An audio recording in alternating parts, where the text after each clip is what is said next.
Bonjour! Au cassette de bas cette semaine? Ouais, je fais cette barrière-là.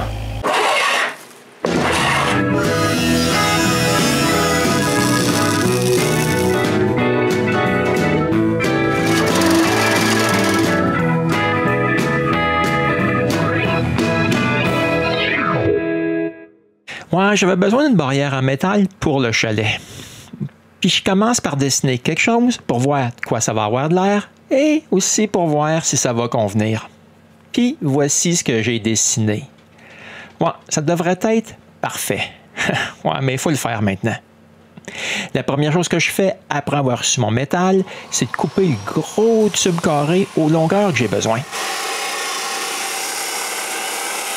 Maintenant que c'est fait, je dois faire 7 coupes. Ouais, je fais la première coupe avec ma scie à onglet pour le métal en faisant super attention là, pour ne pas couper de bord en bord. Le reste de la coupe, lui, il est fait à la main, juste comme ça. Quand c'est coupé, je dois m'organiser pour que la partie qui dépasse soit bien droite. Ensuite, je peux souder les deux gros morceaux ensemble. OK, je vais vous épargner les commentaires sur comment souder. Ouais, je sais, mes soudures sont vraiment pas très belles. Puis il y a Pierre qui est venu ici pour essayer de me montrer comment mieux souder. Ouais, il sera pas fier de moi, ça je vous le dis. Ouais, mais pour ma défense, Pierre, il me dit que si j'aurais soudé avec un MIG, ça aurait probablement été mieux parce que le métal, il était pas très épais et que ça aurait probablement pas passé au travers aussi souvent. Ouais, mais j'ai quand même continué puis j'ai fini par souder les deux parties de ma barrière.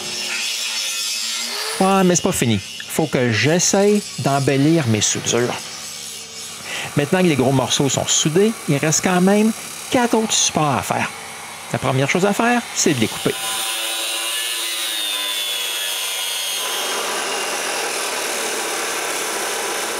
Bon, puis quand j'ai les 4 morceaux en main, je peux les souder en place.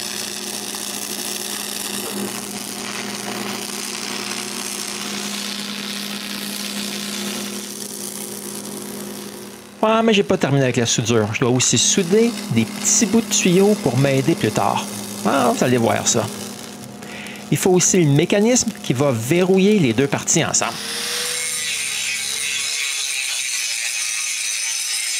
Après avoir mis ça un peu plus beau avec la meule, je peux vaporiser la première couche d'après.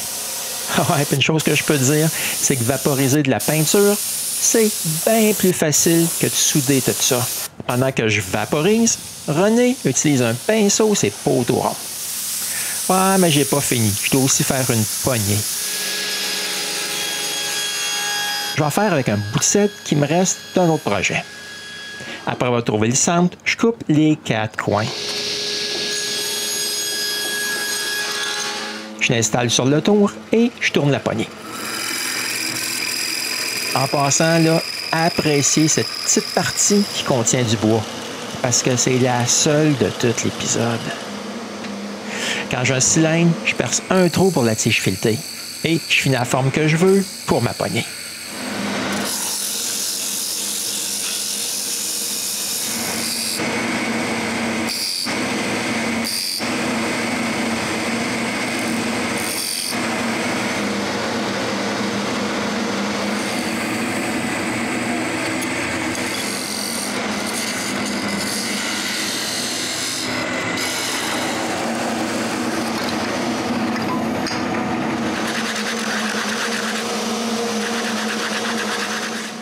Maintenant que la poignée est à mon goût et que j'ai coupé un bout de la tige filetée, je la colle dans le trou que j'ai fait. OK, ouais, je pense que j'ai mis un peu trop d'époxy. En fin de compte, là, il y en a tellement qui a débordé du trou que ma poignée ressemble à ça maintenant. Ouais, j'attends que l'époxy sèche, puis je la ressabre encore une fois.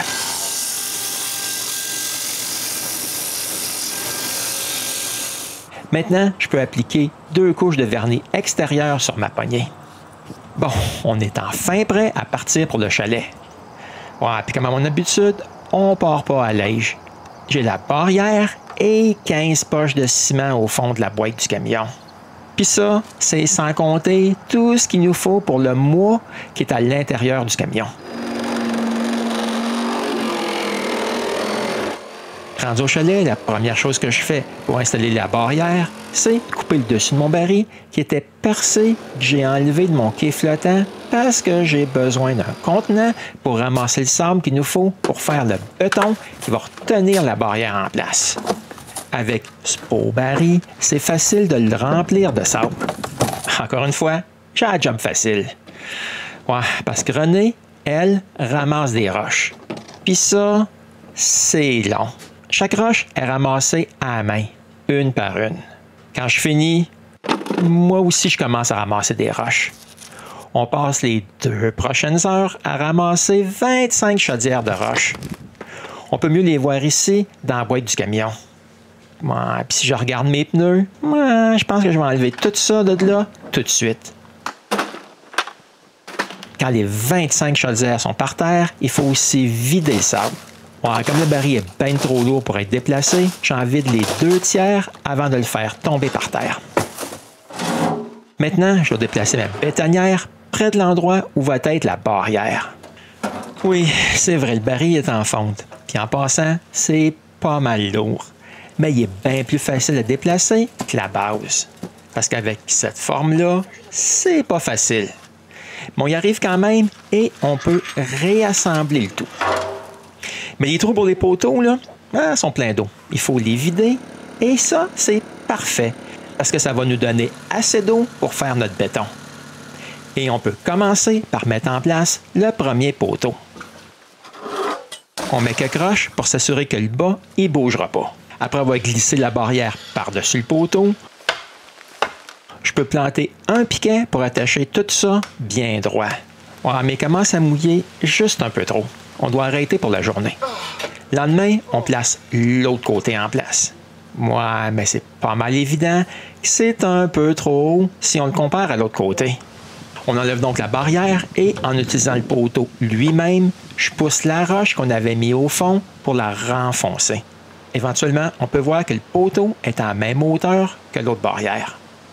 Maintenant, on peut avoir les 2 parties de la barrière en place et la barrure fonctionne très bien. Il ne reste plus qu'à faire comme sur l'autre côté et tout attacher bien droit. Quand c'est fait, moi, je reteste ma barrure. Puis comme c'est parfait, on peut commencer à faire du béton.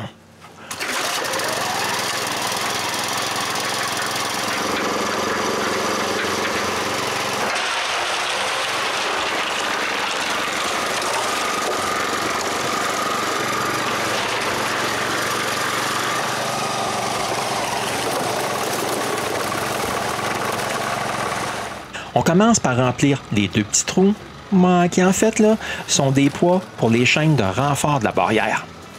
Il n'y a pas beaucoup de béton dans ces trous, juste 2 pieds cubes et demi, ou si vous aimez mieux, environ 66 litres.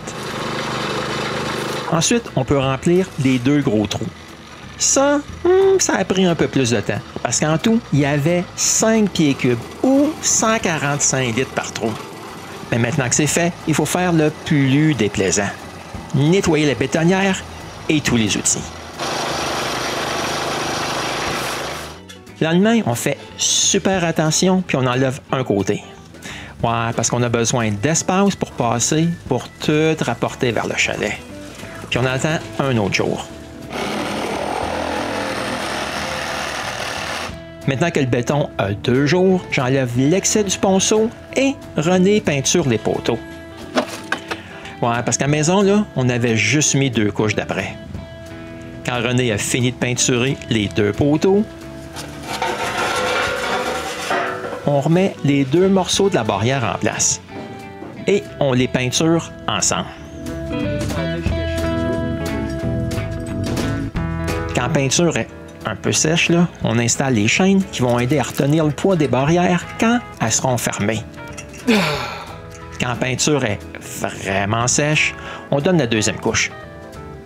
Et il ne faut pas oublier la touche finale, la belle poignée de cèdre. Mais aussi, là, le plus important, les réflecteurs. Ouais, je veux pas qu'un cornifleur vienne en tout terrain la nuit puis se blesse en rentrant dans la barrière avec son VTT. Avec les 4 réflecteurs en place, notre nouvelle barrière est terminée.